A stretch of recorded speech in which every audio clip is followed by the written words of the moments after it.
მოგესალმებით მაყურებლებო, ეს საჭირო პოდკასტია, მე ვარ ნიკოლოზ კობალაძე. მე ვარ დაჩილოლაძე და ჩვენ ვართ ართოლიდან. ჩვენ ვსაუბრობთ ისეთ თემებზე, რომლებიც გაინტერესებთ თქვენ და გვაინტერესებს ჩვენ. დღეს ვისაუბრებთ რა უფლებები აქვთ ბავშვებს და მოზარდებს და რა შეგვიძლია სკოლაში, ქუჩაში და სოციალურ ქსელებში. დღეს ჩვენთან ერთად იქნება გოგა ხატიაშვილი, იურისტი, რომელიც აგვიხსნის ამ ყველაფერს. მოგესალმებით. მადლობა მოწვევისთვის. რახან ბავშვთა კანონებზე, ბავშვთა და მოზარდთა კანონებზე ვსაუბრობთ, დავიწყოთ ზოგადი კითხვით, რა არის ბავშვის ძირითადი უფლებები? და შეუძლია ჩემი უფლებების დაცვა. კი ბატონო, ძალიან საინტერესო საკითხი არის და როდესაც ჩვენ ვიბადებით ადამიანებად, ეს ნიშნავს იმას, რომ ჩვენ გვაქვს უფლებები. შესაბამისად, ადამიანის უფლებები არის აბსოლუტურად ყველასთვის. არ აქვს მნიშვნელობა აქ ასაკს, გარემოებებს, ხო, სხვადასხვა ნიშანს, ის გვეკუთვნის ყველას, ყველა ადამიანს და ამ უფლებებით ყველამ უნდა ვისარგებლოთ თანაბრად.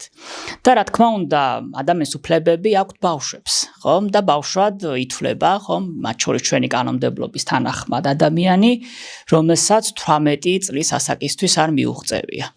და ამ უფლებების ჩამონათვალი არის საკმაოდ ვრცელი. და პირველი სამართლებრივი აქტი, სადაც უნდა ვეძებოთ, ხო, რა უფლებები გვაქვს ადამიანებს, მათ შორის ბავშვებს, არის საქართველოს კონსტიტუცია. ეს არის ქვეყნის უზენაესი კანონი, რომელიც ჩამოთვლის რა უფლებები გვაქვს. მათ შორის ეს არის სიცოცხლის განვითარების უფლება, მათ შორის ეს არის განათლების მიღების უფლება, რაც ბავშვებთან მიმართებით განსაკუთრებით მნიშვნელოვანი არის. ეს არის, რომ დაცულები ვიყოთ დისკრიმინაციისგან, ხო, განსხვავებული მოპყრობისგან. ჩვენ გვაქვს მიმოსვლის თავისუფლება, სიტყვისა და გამოხატვის თავისუფლება, შეკრების თავისუფლება და ასე შემდეგ. ხო, ეს უფლებები არის ძალიან მრავალფეროვანი და მოიცავს ჩვენი ცხოვრების ძალიან ბევრ ასპექტს. და რა თქმა უნდა, გარდა იმისა, რომ გვაქვს უფლებები, ხომ, ბუნებრივია, უნდა არსებობდნენ სახელმწიფო უწყებები, ხო, რომლებიც ამ უფლებებს დაიცავენ, ხო, იმიტომ რომ შეიძლება ხო არსებობდეს იმის საფრთხე, რომ ვიღაცამ ეს უფლებები შეგვილახოს. შესაბამისად, საჭიროა ისეთი მექანიზმების არსებობა, ისეთი ინსტიტუტების არსებობა, ხო, რომლებსაც ექნება შესაძლებლობა, რომ ეს უფლებები დაიცვა. იმის გათვალისწინებით, რომ ადამიანის უფლებები არის ძალიან მრავალფეროვანი, ასევე საკმაოდ მრავალფეროვანია და უხვი იმ უწყებების ჩამონათვალი, ვისაც შეუძლია ჩვენი უფლებების დაცვა. რა თქმა უნდა, პირველ რიგში ნახეთ, სახელმწიფოს აქვს ვალდებულება და სახელმწიფოს აქვს ორმხრივი ვალდებულება. ეს როგორ უნდა გავიგოთ? ერთი მხრივ სახელმწიფოს აქვს ვალდებულება, რომ დაიცვას ჩვენი უფლებები, დაიცვას მათ შორის ბავშვის უფლებები, ხო? და თუ ვინმემ დაარღვია, სახელმწიფო ჩაერიოს ასე დროს. და მეორე მხრივ სახელმწიფოს აქვს ასევე ვალდებულება, რომ თავად არ დაარღვიოს ეს უფლებები. ხო, ან თავად არ იყოს დამრღვევი. ხო? და რა თქმა უნდა, სახელმწიფოს ასეთი ორმაგი პასუხისმგებლობა შემოდის. ამ ყველაფრის გათვალისწინებით, ხომ, ჩვენ შეიძლება ისეთი სახელმწიფო უწყებების დახმარება დაგვჭირდეს, როგორიც არის მაგალითად საქართველოს სახალხო დამცველი. ხო? და სახალხო დამცველის აპარატში არის ბავშვის უფლებების დეპარტამენტი შექმნილი სპეციალურად ამისთვის. ასევე შეიძლება დაგვჭირდეს ჩვენ სამართალდამცავი უწყებების დახმარება, ხო, მაგალითად თუ ჩვენ ისე დაგვირღვიეს უფლება, რომ ეს დანაშაულის ნიშნებს შეიცავს, ხო, დანაშაულებრივი შინაარსის შემცველია. ასევე ჩვენ შეიძლება დაგვჭირდეს სასამართლოს დახმარება. შესაბამისად, აი ეს უწყებების ხომ ჩამონათვალი, რომ ვინ უნდა დაგვიცვას, არის ძალიან მრავალფეროვანი. და უნდა შევარჩიოთ უწყება იმის მიხედვით, თუ რა სახის უფლება დაგვერღვა. აი 1989 წელს მიღებული იქნა ბავშვის უფლებათა კონვენცია. ანუ ეს რას ნიშნავს, რომ იმ დროისთვის სხვადასხვა ქვეყანა შეთანხმდა იმაზე, თუ რა არის ბავშვის უფლებები და როგორ უნდა დავიცვათ ისინი. და საქართველოც არის ამ კონვენციის მონაწილე. და შესაბამისად ჩვენ ვალდებულება გვაქვს რომ გავიზიაროთ ხომ იმ კონვენციის სულისკვეთება, რომელიც უშუალოდ ბავშვთა უფლებებზე არის ორიენტირებული. რა განსხვავებაა უფლებებსა და მოვალეობებს შორის? ხო, ეს არის ძალიან საინტერესო საკითხი. და რა თქმა უნდა, როდესაც ჩვენ ვიბადებით, ცხოვრობთ, ხომ, საქმიანობთ და ასე შემდეგ, გარდა იმისა, რომ ჩვენ გვეძლევა გარკვეული უფლებები, ბუნებრივია, რომ ადამიანებს შორის თანაარსებობა მოითხოვს გარკვეულ კომპრომისებს. და ამაში რა იგულისხმება, რომ ჩვენ უნდა გავითვალისწინოთ ის, რომ ამ სამყაროში არა ვართ მარტო. და შესაბამისად პატევი უნდა ვცეთ ერთმანეთს, ხომ ერთმანეთს უფლებებს. აქედან გამომდინარე, რა თქმა უნდა, ჩვენ გვაქვს უფლებებთან ერთად გარკვეული ვალდებულებებიც. ხო, ეს ვალდებულებები შეიძლება არსებობდეს აკრძალვის ფორმით. და მაგალითად ჩვენ სახელმწიფო რაღაც ცების გაკეთებას გვიგრძალავდეს. და მაგალითად ყველაზე მკაცრი აკრძალვა ეს არის სისხლის სამართალი. იმიტომ რომ მას აქვს ყველაზე სუსხავი ეფექტი. ეს არის ყველაზე ბასრი იარაღი სახელმწიფოს ხელში, ხომ, რომელიც გარკვეულ ვალდებულებებს უდგენს ადამიანს. აი მაგალითად თუ ვინმე ჩაიდენს ქურდობას, ან უფრო მძიმე დანაშაულს, ხომ, ფაქტობრივად ხომ მისთვის იქნება შესაბამის სასჯელი გათვალისწინებული. და აქედან გამომდინარე, რა თქმა უნდა, ხომ, უფლებებთან ერთად გვაქვს გარკვეული მოვალეობებიც და ამისი საჭიროება არსებობს იმის გამო, რომ ჩვენი თანაცხოვრება, ხომ, ეს საზოგადოებრივი ურთიერთობები არ იყოს მძიმე და არ იყოს იმისი შესაძლებლობა, რომ ადამიანებს ერთმანეთის უფლებები შევლახოთ. ხო, ამიტომაც ეს ვალდებულებები ყოველთვის გვახსენებს იმას, რომ ისე უნდა ვიცხოვროთ, ვიმუშაოთ, რომ პარალელურად ხომ სხვა ადამიანის უფლებები არ შევლახოთ. ამიტომაც რა თქმა უნდა, ამისი თამდევი არის შესაბამისი ვალდებულებებიც. წინააღმდეგ შემთხვევაში იქნებოდა ქაოსი. და ეს სულ ვამბობ ხოლმე ხშირად, რომ ის რომ ჩვენ რაღაცეები გვაქვს კანონით აკრძალული, ხო, და კანონი გვიდგენს რაღაც ვალდებულებას. ხშირად ეს აი სიყვარულის და ურთიერთპატივისცემის ნაკლებობის შედეგია, ხო, იმიტომ რომ ცეთ რა არსებობს ხო რაღაც საზოგადოდ მიღებული წესები და ამ წესებს ყველა ვემორჩილებით. მაგრამ რა თქმა უნდა, სახელმწიფოს უწევს, რომ გარკვეული ვალდებულებები შემოიტანოს იმასთვის, ვინც ამ წესებს არ დაემორჩილება. ხო, აი, ერთი რაღაც მარტივი მაგალითი მოვიყვანოთ. ხო, აი, მაგალითად, მშობლებს ხომ აქვთ ვალდებულება, რომ იზრუნონ თავიანთ შვილზე. ხომ ისინი არიან კანონიერი წარმომადგენლები. ორივე მშობელს აქვს ვალდებულება. და მაგალითად, როდესაც ერთ-ერთი მშობელი არ ასრულებს ამ ვალდებულებას, სახელმწიფომ ჩვენ დაგვიდგინა ალიმენტის გადახდის ვალდებულება, ხო? ანუ მშობლის ზრუნვის ვალდებულება. და აი ხშირად სწორედ აი ესეთი ვალდებულებები, აკრძალვები იმიტომ არის გამოწვეული, რომ ადამიანები არ ვასრულებთ ხომ იმ ძალიან მინიმალურ მოთხოვნებს, რომელიც ხომ საზოგადოებაში არსებობს.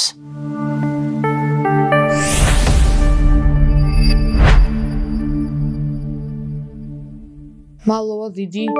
და ეხლა გადავიდეთ უკვე სკოლის უფლებებზე. პირველი შეკითხვა მაქვს, რა უფლებები გვაქვს კიდე გარდა სწავლისა? კი ბატონო, სწავლა ძალიან მნიშვნელოვანია და რა თქმა უნდა, ჩვენ გვაქვს უფლება, რომ მივიღოთ განათლება. და სახელმწიფოს აქვს, რა თქმა უნდა, მის ვალდებულება, რომ უზრუნველყოფს სრულფასოვანი სათანადო განათლების მიღება. და ჩვენ ყველაზე ხშირ დროს, როდესაც ვართ მოსწავლეები, ვატარებთ სკოლაში, ხომ ასეა? და აი ფაქტობრივად ჩვენთვის ძალიან მნიშვნელოვანი არის, რომ სასკოლო სივრცე იყოს ისეთი უსაფრთხო, კეთილსაიმედო, რომ ჩვენ შევძლოთ იქ სათანადო განათლების მიღება და რა თქმა უნდა სახელმწიფოს ვალდებულება აქაც შემოდის, ხომ, რომ ისეთი უსაფრთხო გარემო უზრუნველყოს, რომელიც ბავშვებს ხელს შეუწყობს სწავლის განათლების მიღებაში. შესაბამისად ძალიან მნიშვნელოვანი არის ის, რომ სკოლაში არ ხდებოდეს ბულინგი, ხომ, ჩაგვრა, მოსწავლის გარიყვა. ძალიან მნიშვნელოვანი არის კიდევ ის, რომ თავად სკოლა კი არ წყვეტდეს ერთპიროვნულად რაღაცეებს, არამედ თავად აი ამ სკოლის მართვის პროცესში ბავშვი, მისი მშობელიც იყოს ჩართული. მაგალითად, სკოლებში არსებობს ესეთი დისციპლინური კომიტეტი. ხო? ხო, მასეა.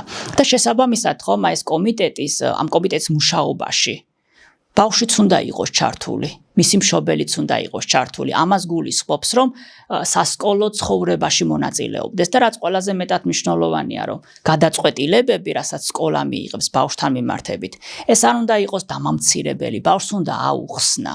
ხო?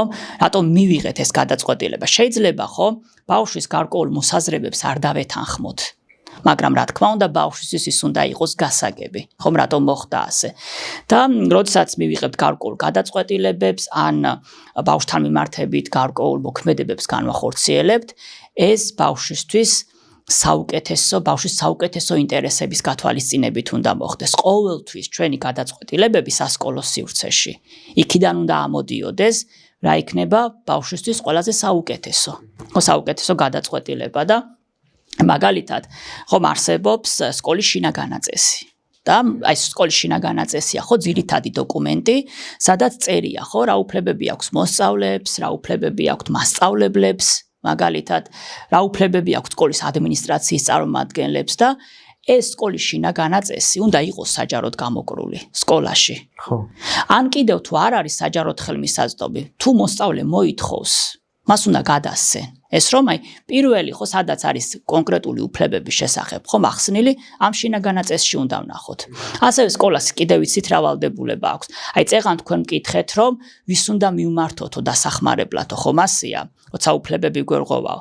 სკოლას აქვს ვალდებულება რომ თვალსაჩინო ადგილას გამოაკრას იმ სახელმწიფო უწყებების ხელიხაზის ნომრები, რომლებსაც შეიძლება მივმართოთ დასახმარებლად. სკოლაში, შენობაში. შენობაში, კი ბატონო. აი მაგალითად ეს შეიძლება იყოს 112, ხო? ხელიხაზი, 1481 სახალხო დამცველის ხელიხაზი და ასე შემდეგ. ხო, მანდატური სამსახურის ხელიხაზი. და რა თქმა უნდა, სკოლამ უნდა აუხსნას ბავშვს. ხო? რომელი სახელმწიფო უწყება რა შემთხვევაში დაგჭირდება. ბოლო პერიოდში საკმაოდ გააქტიურდა საუბარი სასკოლო უნიფორმაზე. არ ვიცი თქვენ ხსმენიათ თუ არა ამის შესახებ. და კი, აი ზოგადი განათლების შესახებ კანონი გვაქვს ჩვენ. და იქ წერია ასეთი რაღაც, რომ სკოლას აქვს უფლებამოსილება, რომ შეიმუშაოს სასკოლო უნიფორმა. მოსწავლეებისთვის, ხო მაგალითად, მაგრამ ეს ამ გადაწყვეტილების მიღება ხელს არ უნდა უშლიდეს, ან არ უნდა უზღუდავდეს მოსწავლეს გამოხატვის თავისუფლებას. და ამავდროულად მოსწავლეებს, მათ მშობლებს, იცით რა, უფლება აქვთ რომ დასაბუთებულად უარი თქვან ამ სასკოლო უნიფორმის დარებაზე. ესეც ამ კანონში წერია. და კიდევ უფრო მეტსაც გეტყვით. მაგალითად თუ სკოლა საბოლოოდ გადაწყვეტს, რომ სასკოლო უნიფორმა კონდეს ხო დადგენილი. უნდა გაითვალისწინოს მოსწავლის ფინანსური შესაძლებლობებიც. და თუ არ აქვს, თავად უნდა უზრუნველყოს ეს სასკოლო უნიფორმით. ეს არის ძალიან მნიშვნელოვანი საკითხი. რა თქმა უნდა, აღარაფერს ვამბობ იმაზე, რომ სასკოლო სივრცეში ძალადობა არ აქვს მნიშვნელობა, ვისი მხრიდან არ უნდა მომდინარეობდეს ეს თანატოლების მხრიდან, მასწავლებლის თუ სხვა ადამიანის მხრიდან, ეს არის დაუშვებელი. და ამ ძალადობაში გულისხმობ როგორც ბულინგს, დამცირებას, ხო, ფსიქოლოგიურ ძალადობას, ფიზიკურ ძალადობას და ასე შემდეგ. აქვს თუ არა მასწავლებელს იმის უფლება, რომ დამსაჯოს ისე რომ მე არ ვიცოდე რატომ. კი ბატონო, ზოგადად ახლა კანონი ამბობს, რომ ისეთი სასჯელების გამოყენება, რომელიც ადამიანს ფიზიკურ ტკივილს, ტანჯვას მიაყენებს, არის აკრძალული. ხო, ამიტომაც ჩვენ არ უნდა გავიგოთ, ხომ, სასჯელი ისეთი შინაარსით, რომელსაც აქვს რაღაცა ადამიანისთვის ხო ფიზიკური ტკივილის, ხო ან ტანჯვის მიყენების პოტენციალი, ხო, ასე არ უნდა შევხედოთ. ნებისმიერი გადაწყვეტილება, რასაც მიიღებს სკოლის ადმინისტრაცია თუ მასწავლებელი ბავშვთან მიმართებით, ეს უნდა აუხსნას. ეს არის ძალიან მნიშვნელოვანი. და ბავშვს იცით რისი უფლება აქვს, რომ თუ არ ეთანხმება ამ გადაწყვეტილებას, გაასაჩივროს. გაასაჩივროს ან თავად სკოლაშივე, გაასაჩივროს მაგალითად თვითონ განათლების მეცნიერებისა და ახალგაზრდობის სამინისტროში, ან თუ არც ერთი ამ ინსტანციით არ იქნება კმაყოფილი, წავიდეს სასამართლოში. ნებისმიერი გამოყენებული ზომა, მოდი ასე დავარქვათ, რომელიც შეიძლება მოსწავლის მიმართ იქნეს გამოყენებული, აუცილებლად დასაბუთებული უნდა იყოს და თავადი მოსწავლისთვისაც გასაგები. რატომ მოხდა, ხო, ამგვარად და სასახად კიდევ ერთხელ ვამბობ, რომ ან სწავლის მიზნით, ან აღზრდის მიზნით ბავშვის ფიზიკური დასჯა არის დაუშვებელი. და კიდევ საინტერესო საკითხი არის ის, რომ აი სასკოლო შეფასება, ხო, რომელიც ზოგჯერ მტკივნეული საკითხია ხოლმე მოსწავლეებისთვის, სათანადოდ უნდა ასახავდეს. აქაც კი არ უნდა დაუშვას მასწავლებელმა უსამართლო შეფასების გამოყენება.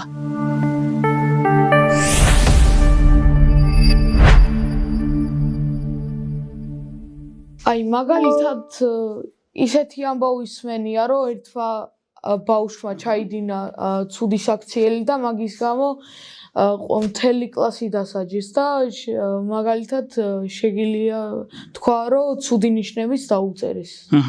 კი ბატონო, ეს რამდენად გამართლებულია, ხო? მოდი რამდენიმე პარალელი გავავლოთ და დარწმუნებული ვარ, რომ პასუხავდე თქვენვე მიხვალთ. ხო, აი პირველი რა თქმა უნდა ესეთი კოლექტიური სასჯელების გამოყენება არის დაუშვებელი. მოდი ესეთი პარალელი გავავლოთ, ოღონდ თქვენ შეაფასეთ ეს რამდენად სწორი პარალელი იქნება. აი მაგალითად, ხო, ჩვენ ხო, რამდენიმე მილიონიანი საზოგადოება ვართ, ხო, ქვეყანა. და ერთმა ადამიანმა ჩაიდინა ქურდობა. რაღაც მოიპარა. თქვა როგორ ფიქრობთ, ამის გამო გამართლებული არის თუ არა, რომ მთელი საზოგადოება დავისაჯოთ? ანალოგიური არის აქაც, რა თქმა უნდა, იმიტომ რომ ეს უნდა იყოს ძალიან ინდივიდუალური მიდგომა, ხო, და არა რაღაცა კოლექტიური, ხო, დასჯა. და ამავდროულად აი ძალიან კარგი საკითხი ახსენეთ. მაგალითად, ის რომ არასრულწლოვანმა დაარღვია დისციპლინა, ხო, ეს არ უნდა აისახოს მის აკადემიურ მოსწრებაზე, ანუ არ უნდა აისახოს ეს უარყოფითად მის შეფასებაზე. იმიტომ რომ შეფასება არის აბსოლუტურად სხვა, ის იწერება, ხო, ადამიანის ცოდნაში, ხო, და ასე შემდეგ და შესაბამისად ეს ერთმანეთში არ უნდა აგვერიოს. მთელი დღე რო ვატარებ ხოლმე სკოლაში და მასწავლებელს რო ესწრები გაკვეთილის ჩატარების დროს, მაქვს თუ არა ჩემი აზრის გამოთქვის უფლება? ცალსახად, რა თქმა უნდა, გაქვთ თქვენი აზრის გამოთქვის უფლება და მე წეღანაც ვახსენე, რომ თავად რა თქმა უნდა მოსწავლეები უნდა იყვნენ ჩართული სასკოლო ცხოვრებაში და ეს გადაწყვეტილებები ბავშვებთან მიმართებით, რაც მათ მდგომარეობაზე ახდენს გავლენას, ესეც სამხრივად ან ერთპიროვნულად არ უნდა მიიღებოდეს და იცით რა არის, არა მარტო სკოლაში. ჩვენი სამართლებრივი სისტემა ამბობს, რომ ბავშვი იქნება სკოლაში, სასამართლოში, სამართალდამცავ ორგანოში, ხო? ყველგან მნიშვნელოვანი არის მისი აზრის გათვალისწინება, მისი განვითარების დონის შესაბამისად. ამიტომ რა თქმა უნდა ამაზე პასუხი ცალსახა არის. შესაბამისად, ის რომ ბავშვი აფიქსირებს საკუთარ მოსაზრებებს, ხომ, ეს უნდა აღვიქვათ და ბავშვის საწინააღმდეგოდ კი არ უნდა გამოვიყენოთ. პირიქით, ჩვენ ეს უნდა წავახალისოთ და ამას უნდა შევუწყოთ ხელი. ეს ძალიან მნიშვნელოვანია, რომ მაგალითად ხშირად გვავიწყდება ხოლმე ის რომ ჩვენ რაღაც განსხვავებულ მიდგომებს ვიყენებთ ბავშვებთან და დასრულებთან მიმართებით, ხო, ეს არასწორია, ხო? როგორი უფლებებიც აქვს დასრულს და ხო, რა შემთხვევაში ჩვენ გვაინტერესებს ხოლმე ეს დასრული ადამიანის აზრი, სანამ მივიღებთ გადაწყვეტილებას, ანალოგიური უნდა გავავრცელოთ ჩვენ არასრულ წონებთან მიმართებითაც. და ზოგადად აი ნამდვილად აი შემიძლია გითხრათ, რომ სიტყვის და გამოხატვის თავისუფლება არის ერთ-ერთი ფუნდამენტური უფლება. აი ერთ-ერთი ყველაზე ღირებული უფლება. და მთელი ხიბლი იცით რაში მდგომარეობს ამ გამოხატვის თავისუფლების, რომ შეიძლება ჩვენი აზრი ყველას არ მოსწონდეს. და შეიძლება იყოს ჩვენი აზრი ან იდეა შოკის მომგვრელი. ან მიუღებელი სახელმწიფოსთვის, საზოგადოების გარკვეული ნაწილისთვის, მაგრამ ამის გარეშე დემოკრატიული საზოგადოება უბრალოდ ვერ იარსებებს. სკოლაზე უკვე ვისაუბრეთ, ძალიან საჭირო ინფორმაციაც მივიღეთ. კი ბატონო. და აი მაგალითად ქუჩაზე გადავიდეთ. ქუჩაზე როგორ უნდა მოვიქცეთ ქუჩაში, როდესაც პოლიცია გვაჩერებს. აი როგორ არის ჩვენი უფლებები დაცული? კი ბატონო. ეს არის აი მართლა ძალიან კარგი და კითხვა და იმიტომ რომ საკითხი არის საკმაოდ აქტუალური და დავიწყოთ იმით, რომ როდესაც ჩვენ ქუჩაში გავდივართ, იქ უფლებებს არ ვკარგავთ, რა თქმა უნდა, ხო? იმიტომ რომ ჩვენ თქვით, რომ ეს უფლებები არის უნივერსალური. ეხლა ცოტა შორიდან დავიწყოთ, რომ ყველასთვის ეს ლოგიკა, რატომ არის სამართლებრივი სისტემა ამგვარად დარეგულირებული იყოს გასაგები. რა თქმა უნდა, ხომ პოლიციას აქვს სხვადასხვა ფუნქციები. ხო? და ერთ-ერთი არის პრევენციული ფუნქციები. ან პრევენციული ფუნქციები იცით რას გულისხმობს, რომ გარკვეული ღონისძიებები გაატაროს პოლიცია იმ მიზნით, რომ კონკრეტული სამართალდარღვევები ან საზოგადოებრივი წესრიგის დარღვევა თავიდან აირიდოს. აი ამ მიზნით. ანუ საკმაოდ საინტერესო და კარგი მიზანი აქვს, ხომ, ერთი შეხედვით ამ ყველაფერს, ხომ? იმიტომ რომ ჩვენთვის თავარი რა არის? რომ სადამ ადამიანს უფლება დაირღვევა, ხომ, სახელმწიფო მანამდე იზრუნოს, რომ უფლების დარღვევამდე არ მივიდეს საქმე. და ეს პრევენციული ფუნქციები სწორედ ამისთვის არის. და სხვა პრევენციული ფუნქციები აქვს პოლიციას, რომელთა ნაწილიც შეიძლება განახორციელოს ქუჩაში. მაგალითად, ასეთი არის პირის გამოკითხვა. ანუ ქუჩაში გააჩეროს, ჩამოვთვლი და მე დეტალურად გავშალოთ, ხო? მაგალითად, პირის გამოკითხვა, გააჩეროს ქუჩაში და გამოკითხოს.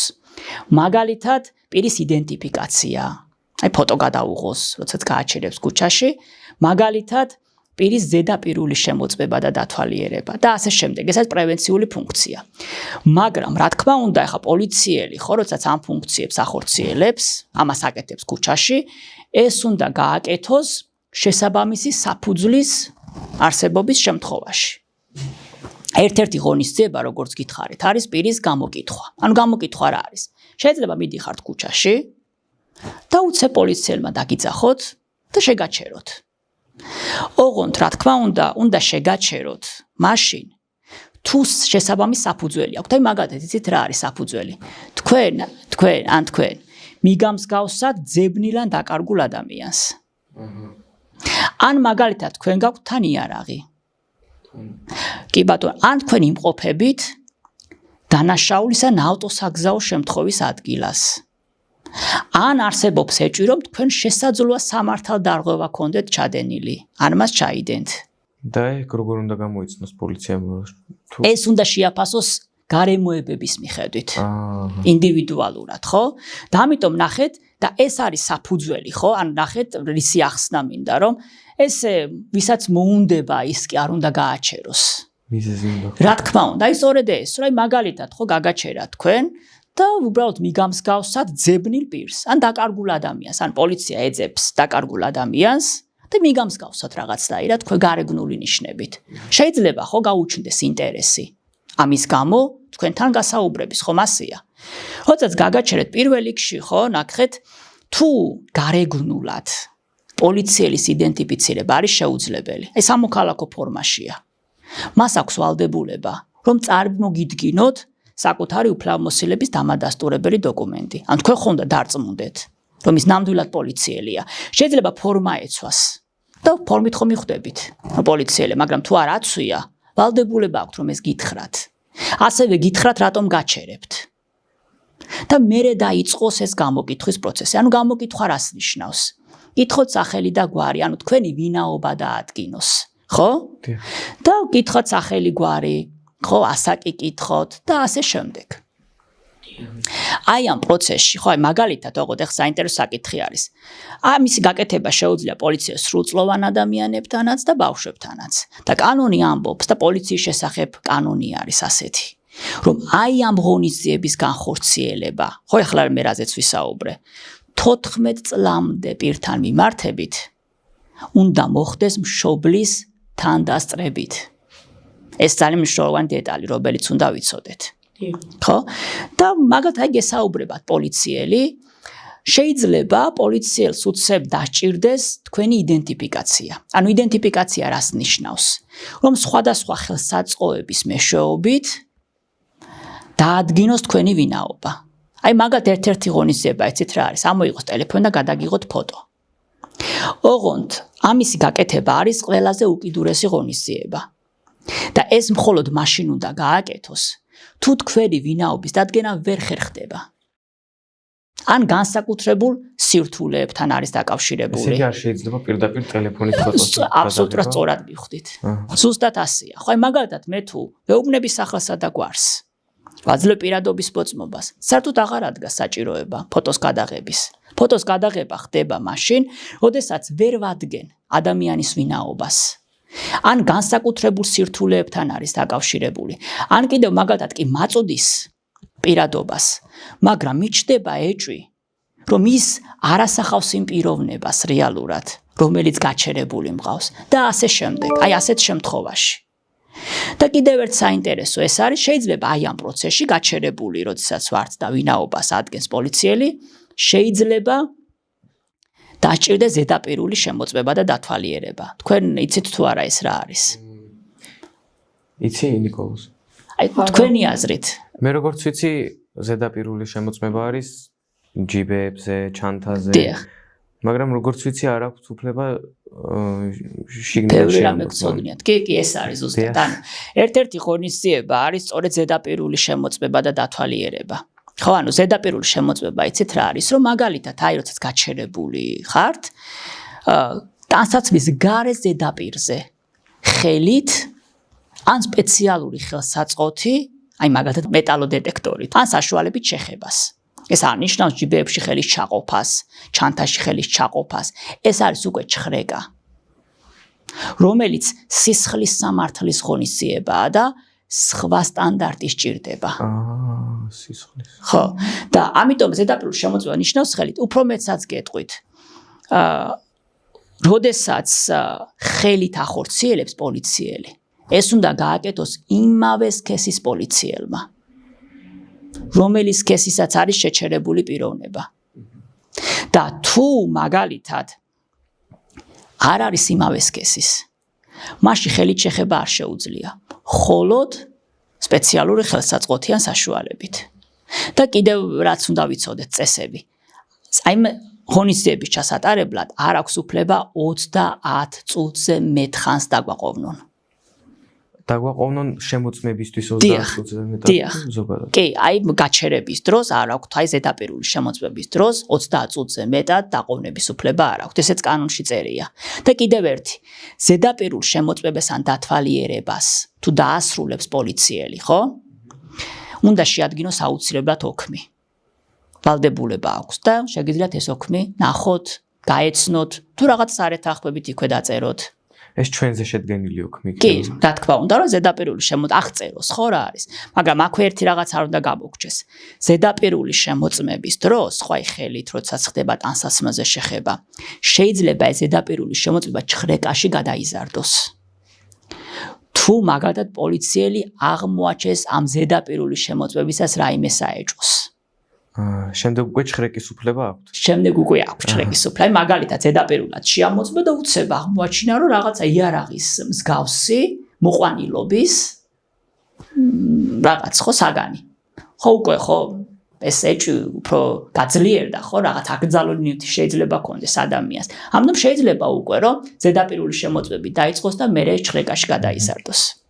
და კანონში წერია აუცილებლად რაც უნდა ვიცოდეთ, რომ თუ არასრულწლოვანთან მიმართებით მიმდინარეობს ეს ღონისძიებები, ახლა მე რაც აღწერე, არასრულწლოვნის თავისებურებები და საჭიროებები უნდა გაითვალისწინოს პოლიციელმა.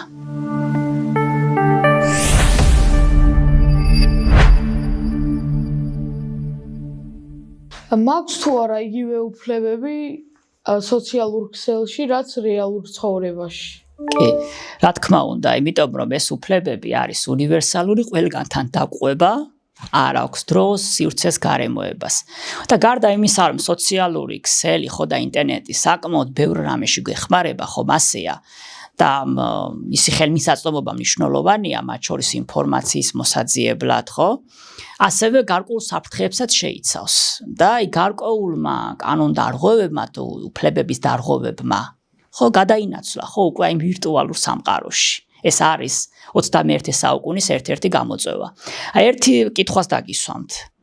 მაგალითად თუ სკოლაში გქონიათ რაიმე ღონისძიება, თქვენთვის გადაუღიათ ფოტოები და ეს ფოტოები განუთავსებიათ სოციალურ ქსელში. თუ გახსენდებათ ასეთი რაღაც? დიახ, იყო ეგეთი შემთხვევა. კი ბატონო, თქვენ იცოდით ამის შესახებ? არა, იმიტომ რომ სხვის იმშობელი იყო და არ ვიცნობდი მაგ შობილს საერთოდ.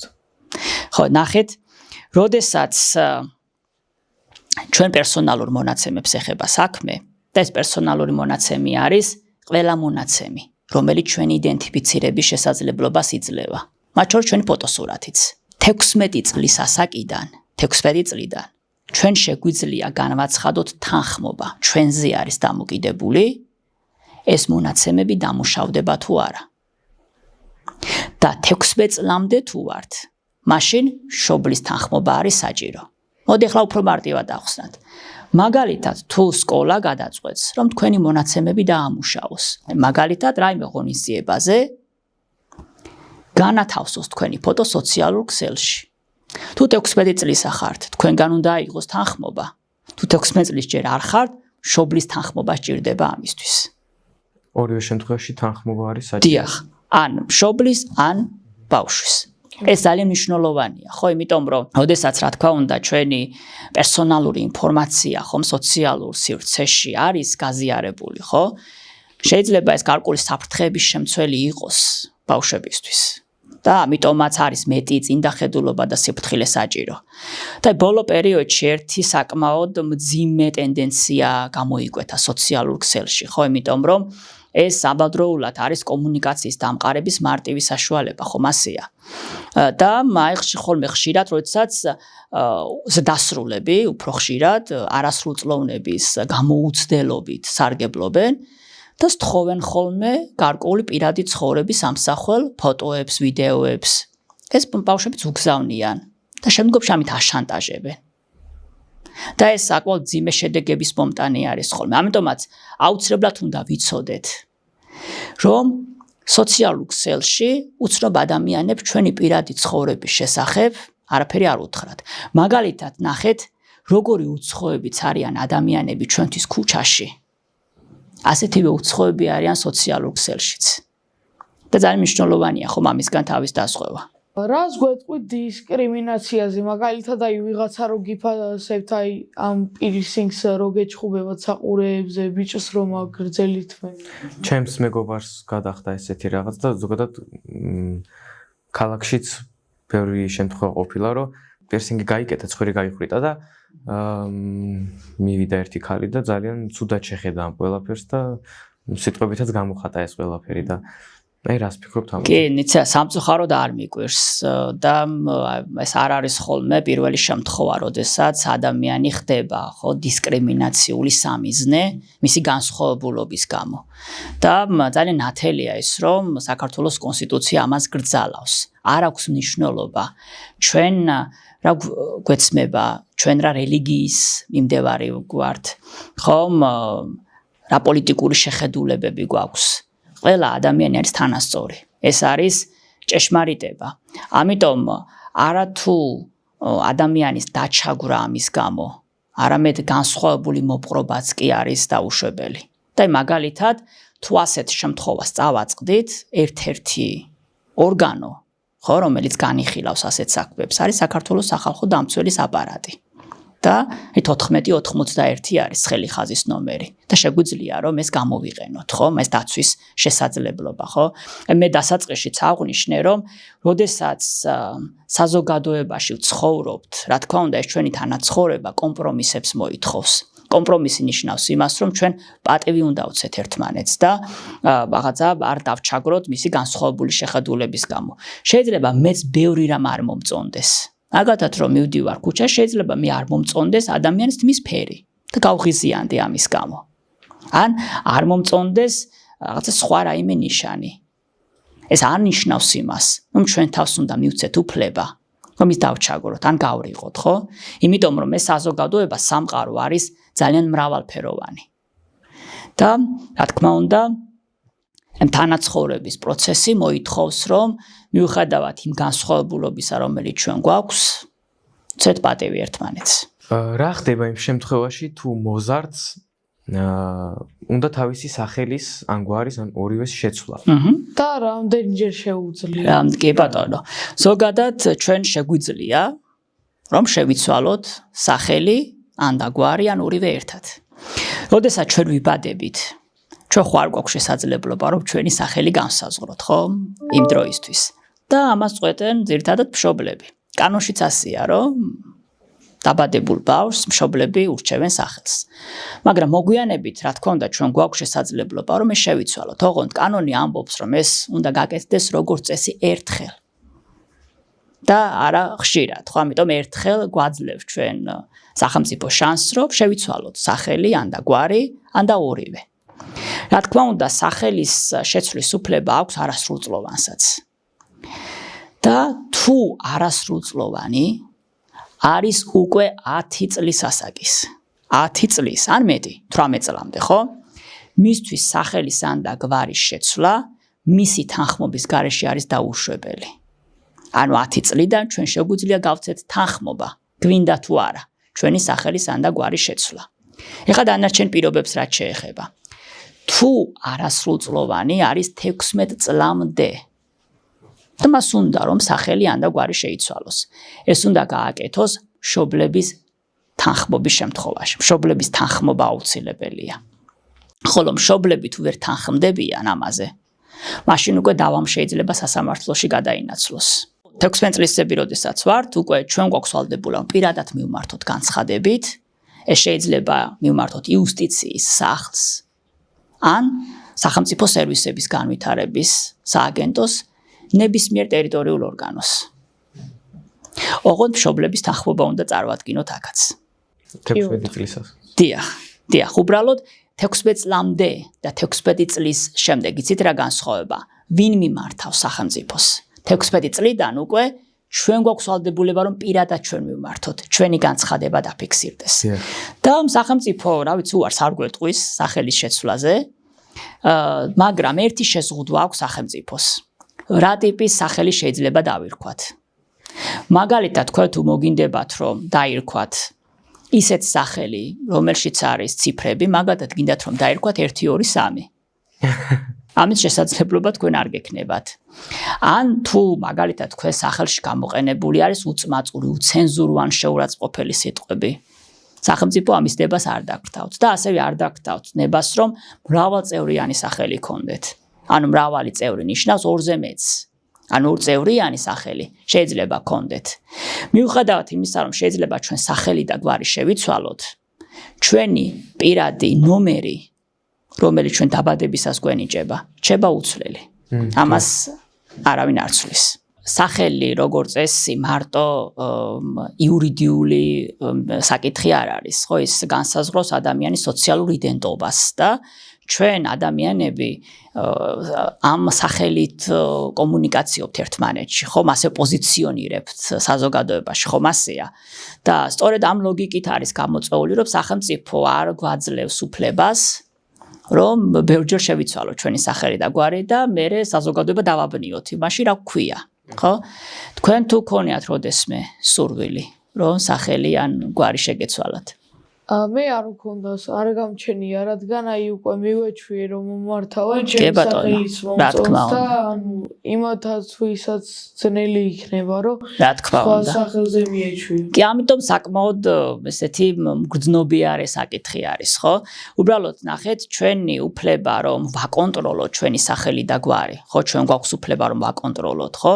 ეს ზოგადი თავისუფლების მნიშვნელოვანი ნაწილია. ესეც ადამიანის უფლებას უკავშირდება, რომ გქონდეს სახელი და გვარი და მერე ეს აკონტროლოს, ხო?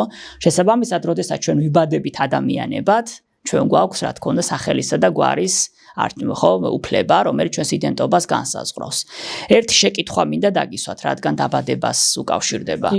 ჩვენ თქვით ხო რომ მაგალითად ჩვენი დაბადებისთანავე გვაქვს უფლებები მონიჭებული, ხო, ეს უფლებები არის საყოველთაო, არის უნივერსალური, ყველას თანაბრად გვეხება და ასე შემდეგ.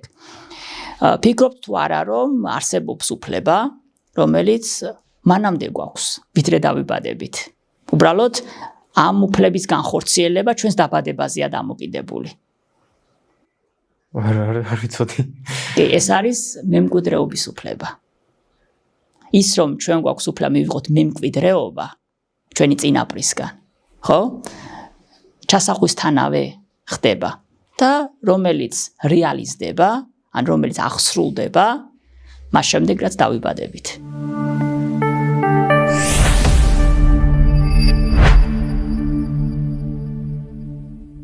ჩვენ თქვენთან შესახვედრად, როდესაც ვემზადებოდით, წავიკითხეთ ძალიან ბევრი მოსაზრება.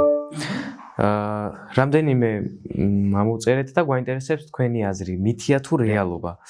აი, მითია თუ რეალობა, როცა ბავშვს ნაკლები უფლებები აქვს, ვიდრე დიდ ადამიანს. რა თქმა უნდა, ეს არის მითი. კი, იმიტომ რომ ეს უფლებები არის ყველასთვის, ყველასთვის თანაბარი, ყველასთვის ხელმისაწვდომი და ამ უფლებებით უნდა ისარგებლონ ბავშვებმაც. კიდევ ერთ მის გეტყვით, რომელმაც ძალიან დამაინტერესა.